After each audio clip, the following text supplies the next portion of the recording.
The United States has made a decision to deploy air and naval forces to the southern Caribbean in recent months.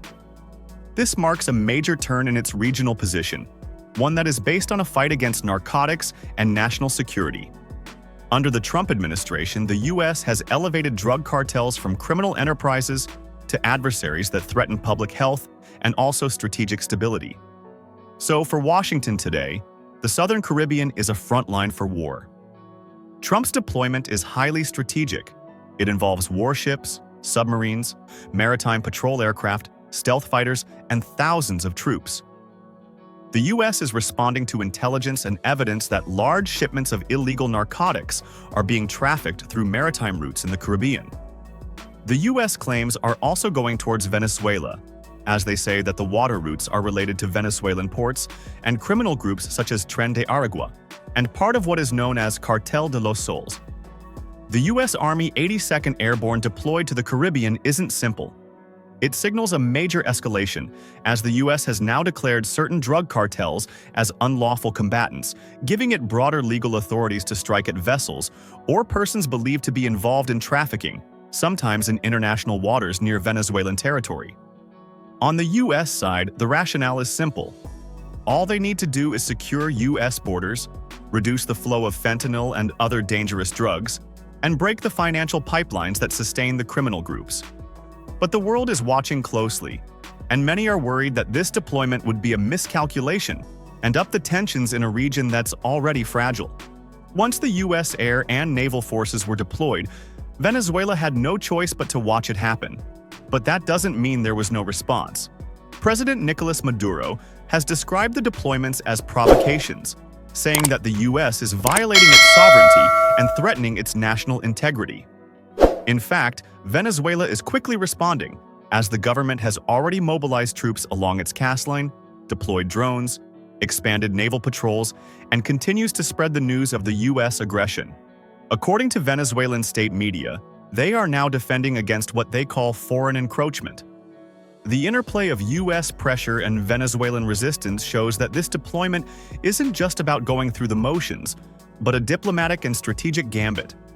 The United States believes that it is cutting off drug revenues that may destabilize parts of the Venezuelan power structure, and thus provide leverage. But on the end of Venezuela, this is a de facto threat, and a way to encircle or contain it under the guise of counter-narcotics. The ripple effects are already clear. Caribbean nations are giving mixed responses. Some support tougher measures against traffickers, but others are warning that the heightened militarization risks spillover, unintended escalation of the conflict, or undermining their sovereignty. Now, everyone is paying attention to the rules of engagement between the U.S. and Venezuela in international waters, the legality of airstrikes, and the risk to civilians. Currently, Venezuela remains central to the U.S. Caribbean deployment situation happening right now. In recent weeks, tensions between the United States and Venezuela have escalated significantly, marked by provocative incidents in the Southern Caribbean. All of these led up to the point where the U.S. Army 82nd Airborne deployed to the Caribbean. One of the most notable incidents unfolded when two Venezuelan military aircraft flew over the U.S. Navy destroyer, USS Jason Dunham, in international waters. The Pentagon condemned the move, saying it was highly provocative. According to the U.S., these F-16 jets intentionally buzzed the destroyer, which was operating away from the Venezuelan coast as part of U.S. anti-drug and counter-terrorism missions. The U.S. say that these flyovers are more than just intimidation, but they are attempts to interfere with U.S. operations in the region. But to the international community, this might just be a form of protest by Venezuela against the U.S., especially with how the U.S. has been pushing the country too far. Venezuela doesn't admit to this, and denies U.S. claims that its aircraft tried to disrupt anything. They simply said that this was another case of the U.S. not minding its business. Another point of tension between the two countries involved a single fishing vessel. Venezuelan authorities have accused the U.S. of illegally boarding a tuna boat, the Carmen Rosa, with 9 fishermen aboard and anchoring it in Venezuelan waters. According to Venezuela, 18 armed U.S. personnel from a U.S. destroyer occupied the fishing boat for about 8 hours, cutting off communications and preventing the fishermen from their ordinary work. Caracas said that this was a hostile act and claimed that it violated Venezuelan sovereignty and was a deliberate provocation. The U.S. has not even told the public why it boarded the boat. But it's not surprising that Venezuela is worried about being pressured by this superpower. After all, these incidents have occurred against the backdrop of a much larger U.S. naval buildup in the region. The U.S. has deployed multiple guided missile destroyers, amphibious assault ships, F-35 jets, drones, patrol aircraft, and thousands of Marines.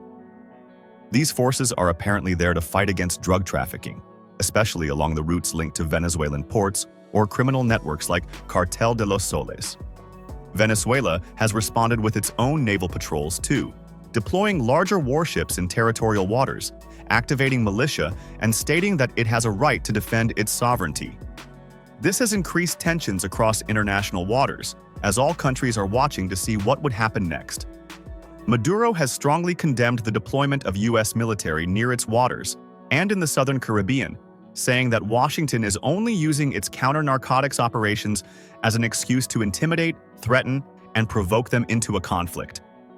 He has called the U.S. deployments a form of aggression, even saying that the U.S. has violated the principles of regional peace and of seeking regime change by using the counter-drug policy as an excuse. Venezuelan Defense Minister Vladimir Padrino Lopez has echoed this, mobilizing forces along coastlines, enhancing maritime patrols, using drones, and raising the alarm nationally. But for the U.S., their deployment in the southern Caribbean and any other strike actions are justified under the declared non-international armed conflict with drug cartels. This gives room for operations in international waters, drone surveillance, and use of military force against vessels that are transporting narcotics. The main problem, however, is that some of these actions might be misinterpreted, leading to escalation and conflict between the U.S. and the Caribbean countries. The situation might become worse if any of these incidents happen inside Venezuela's claimed territorial zone. From these recent incidents between the U.S. and Venezuela and the back-and-forth minor conflicts, it's clear that both sides are raising the stakes. But Venezuela would not want to start a war, and neither will the U.S. The stakes are already high, and some of the conflicts between the two parties have led to casualties by the U.S. Even before the U.S. Army fully deployed its forces, it was interested in the southern Caribbean region. On September 2025, the U.S. military carried out a strike on a small boat in the southern Caribbean, which it claimed was carrying illegal narcotics from Venezuela. President Donald Trump announced that 11 people aboard the vessel were killed. He asserted that they were members of the gang Tren de Aragua, which Washington has designated as a foreign terrorist organization. The strike happened in international waters and in what is considered the U.S. Southern Command's area of responsibility. The target boat was apparently transporting narcotics towards the U.S., and it belonged to the Tren de Aragua gang. President Trump even released the drone footage of this attack as part of its campaign against narcotics. The footage showed a speedboat hit by a missile or aerial weapon, exploding and burning. But as expected, Venezuela still doesn't agree with America's statement. There has been a strong pushback as the country's Interior Minister, Diosdado Cabello, stated that none of the 11 people on the boat which were killed by the U.S. military were drug traffickers or members of Tren de Aragua. Venezuela claimed that their investigations revealed the victims were ordinary people from Venezuelan towns. If Venezuela is right, that would mean that the U.S. indiscriminately attacked a civilian vessel with normal fishermen.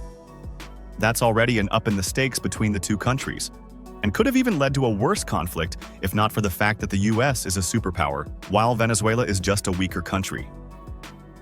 Human rights organizations are now asking a lot of questions. Human Rights Watch has noted there has been no public evidence presented to confirm the presence of illegal narcotics on the vessel, or that those aboard posed an immediate threat that would justify lethal force rather than interdiction.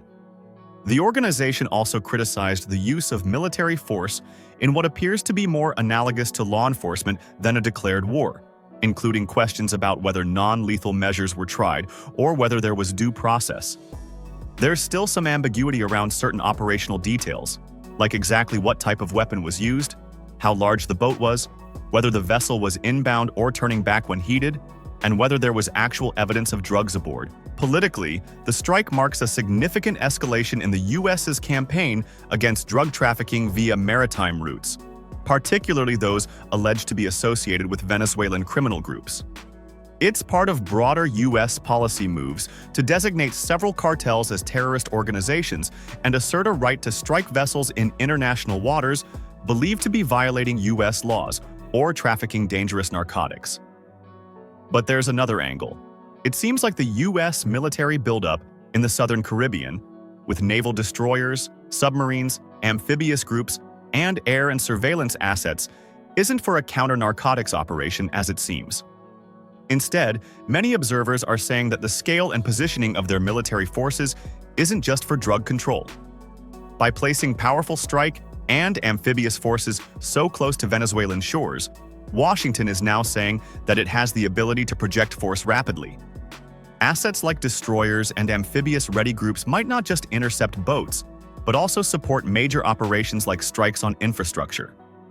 This seems even more real when considering the fact that Venezuela says the 11 people on the fishing boat were ordinary and not drug dealers.